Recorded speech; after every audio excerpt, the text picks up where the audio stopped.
Students कैसे हैं? उम्मीद करता हूँ बढ़िया होंगे। आप लोग का प्रिपरेशन भी चल रहा होगा। मैं भी ठीक हूँ दोस्तों। और आज की क्लास में हम लोग क्वेश्चन बैंक 2018 का पेपर 3 का जो ग्रुप बी में इनफाइनाइट सीरीज पढ़ा जाता है, उसी इनफाइनाइट सीरीज का कुछ क्वेश्चन को लेके आ रहे थे, जो कि काफ़ी बच्चों का डिमांड था कि आप कुछ और क्वेश्चन को बताइए 2018 का ही। तो उसी क्वेश्चन को मैं लेके आ रहा हूँ। उससे पहले जैसे ही आप लोग का पार्ट 2 का एग्जाम कंप्लीट होगा या समाप्त होगा, उसके 2 या 3 दिन बाद मेरा एक बीएससी पार्ट 3 अनर्स का एक ऑनलाइन पेड क्लासेस जो स्टार्ट होगा। तो जो भी बच्चे अगर चाहते हैं कि घर बैठे सही ढंग से और प्रॉपर वे में सिलेबस को कवर करना, तो यहाँ जो नंबर दिखाई दे रहा है उस नंबर पे कॉल कीजिएगा, व्हाट्सएप मैसेज कीजिएगा। उसके थ्रू से आप एडमिशन ले सकते हैं और कोर्स को परचेज करके आप कंप्लीट सिलेबस कर सकते हैं। साथ ही साथ मैथ्स वाला एप्लीकेशन को भी प्ले स्टोर से डाउनलोड कर लीजिएगा, वहाँ भी लेटेस्ट अपडेट अपलोड किया जाएगा, तो वहाँ से भी आप देख सकते हैं दोस्तों। ठीक है। और आज की क्लास में हम यही चीज़ क्वेश्चन को लेके आ रहे थे, जैसा कि आप यहाँ देख पा रहे थे। यही 2018 का क्वेश्चन है, जो कि क्वेश्चन नंबर 5 का बी है। 5 का ए में तो state and prove Raabe's test कह रहा था, तो वो उसका तो प्रूफ आप कर ही लीजिएगा, या कहीं से भी इसका सॉल्यूशन मिल जाएगा। नहीं तो आप कमेंट कीजिएगा, तो इसका भी प्रूफ आपको हम डाल देंगे। नहीं, क्वेश्चन नंबर 5 के बी में जो है कहता है test the convergence for positive real values of X. और यहाँ सीरीज आपको दिया गया X square log 2 to the base E का होल पावर पी। इसी तरह से आप सीरीज आपका दिया गया है, तो इसी को आपको चेक कर लेना है कि यह कन्वर्जेंस है कि डाइवर्जेंस है। इसी को आपको बताना है दोस्तों। ठीक है। तो आइए हम इसी क्वेश्चन को लेके आ रहे थे। ठीक है। जैसा कि आप यहाँ देख पा रहे थे, क्वेश्चन आपका यही है। ठीक है। यह 2018 का है, 5 का बी है, यहाँ लिखा हुआ है। कहता है वही क्वेश्चन लिखा गया है, test the convergence for the positive real values of x है। आपको सीरीज यही दिया गया है।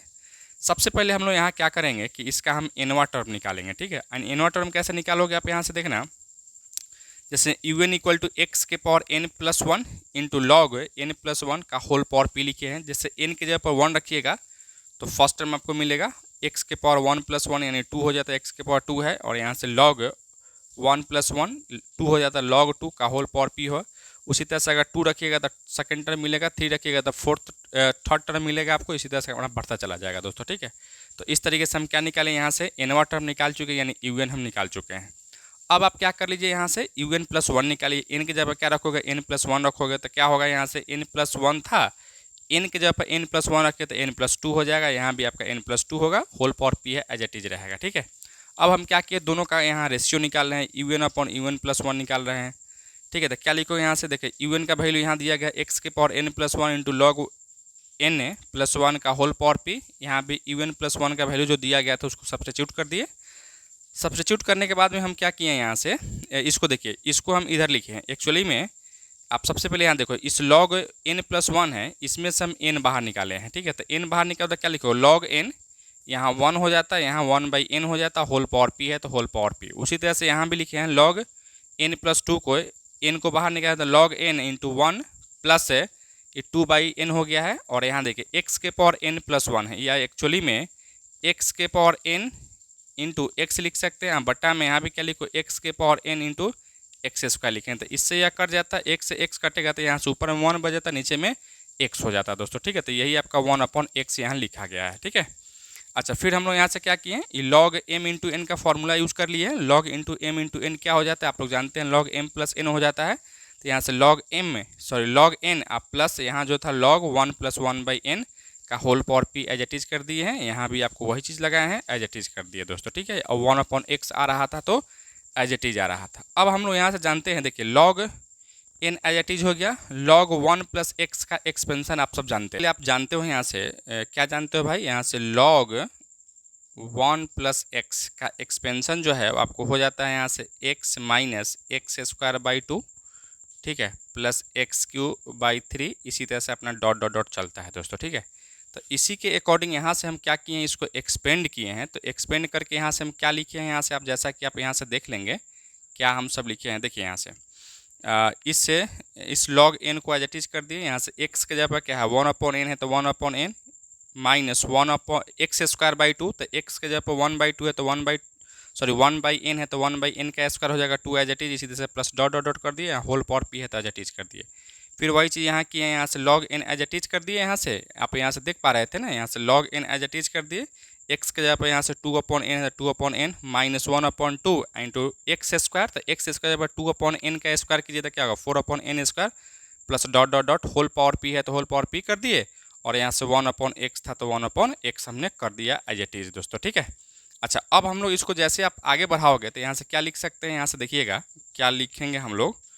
तो सबसे पहले यहाँ से हम क्या किए हैं देखिएगा, यहाँ से log n को कॉमन निकालिए है, ठीक है। जैसे मैं यहाँ से, अगर आप देख रहे थे ना, यहाँ से आप क्या देख रहे हो, देखिए यहाँ से अगर आप यहाँ से log n बाहर निकालिएगा तो यहाँ 1 हो जाता और यह चीज़ नीचे में चला जाता, यानी क्या लिखोगे 1/n इंटू log n हो जाता, ठीक है। तो वही चीज़ यहाँ से आपको किया गया है कि यहाँ से ऊपर में भी log n बाहर निकाल लिया गया है और नीचे में भी log n बाहर निकाल लिया है, ताकि दोनों कैंसिल हो जाएगा और इसका फर्स्ट टर्म ही लिखा गया है, यानी 1/1/n इंटू log n का होल पावर p, यहाँ भी वही चीज़ लिखा गया whole power p 1/x as it is किया गया है दोस्तों, ठीक है। फिर हम सब यहाँ से क्या किए, इसको आगे बढ़ा रहे थे तो इसको एज इट इज़ हमने रखा, ये नीचे है तो इसको ऊपर लेके गए हैं तो यहाँ माइनस इन्वर्स लग गया है, ठीक है। और यहाँ से 1/x एज इट इज़ कर दिए हैं।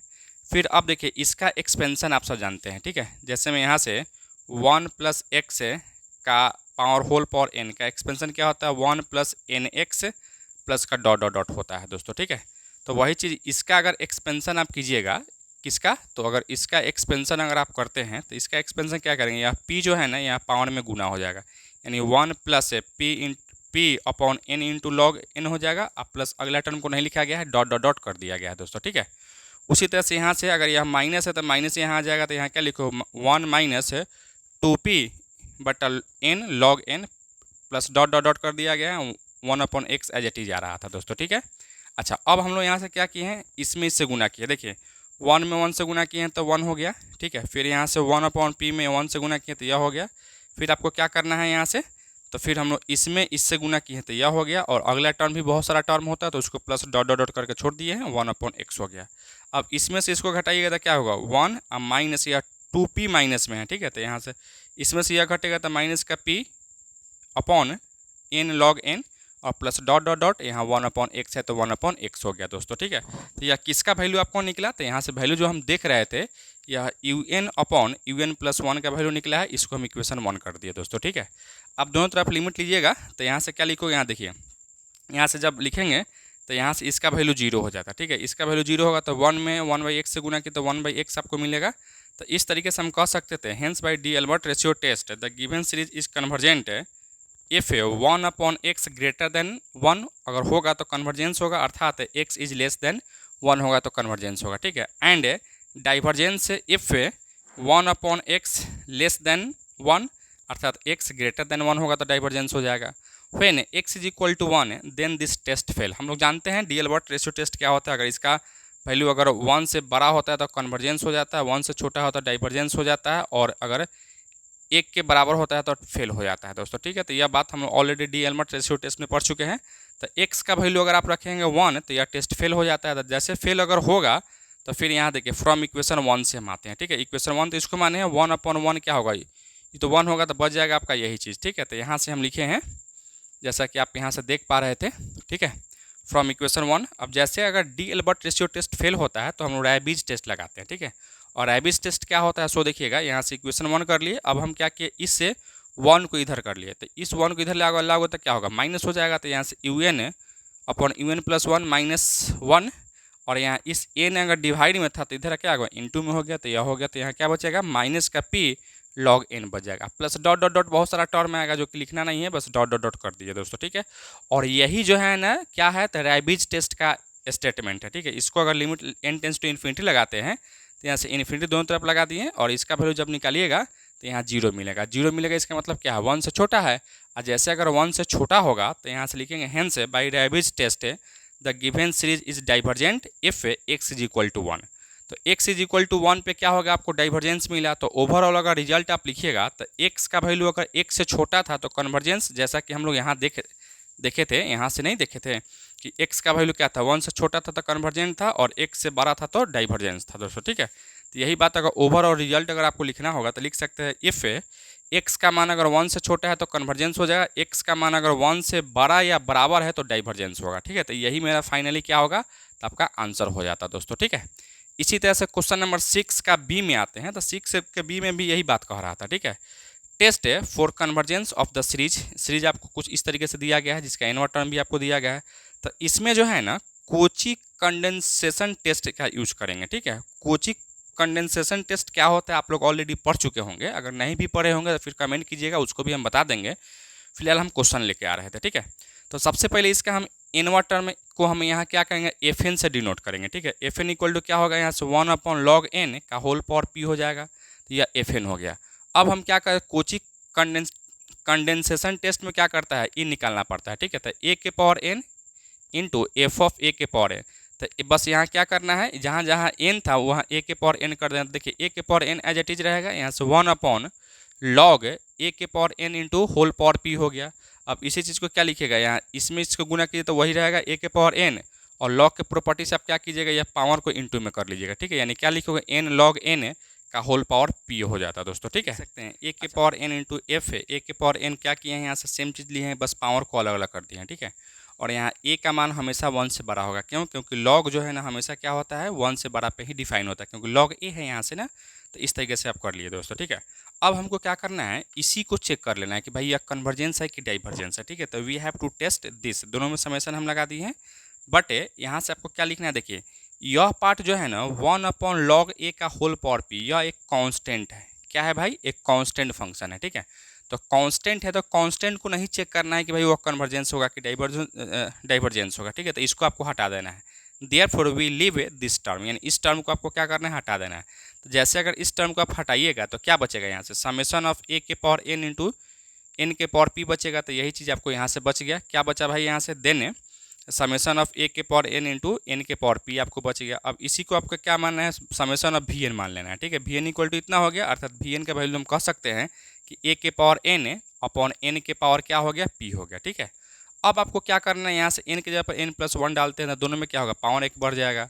अब दोनों का रेशियो आप निकालते हो, दोनों का रेशियो निकालिए तो क्या होगा, यहाँ ए के पावर एन इंटू एन के पावर पी, और यह नीचे वाला ऊपर चला जाएगा n+1 का होल पावर पी इंटू ए के पावर n+1 हो जाएगा। अब आपको क्या कर लेना है, देखिए इसको हम एक साथ रखे हैं, इसको और इसको एक साथ रखे हैं, होल पावर पी थे तो होल पावर पी कर दिए और डिवाइड कर दिए, n/n 1 हो जाएगा, 1/n यहाँ से 1/n का होल पावर पी हो जाएगा, ठीक है।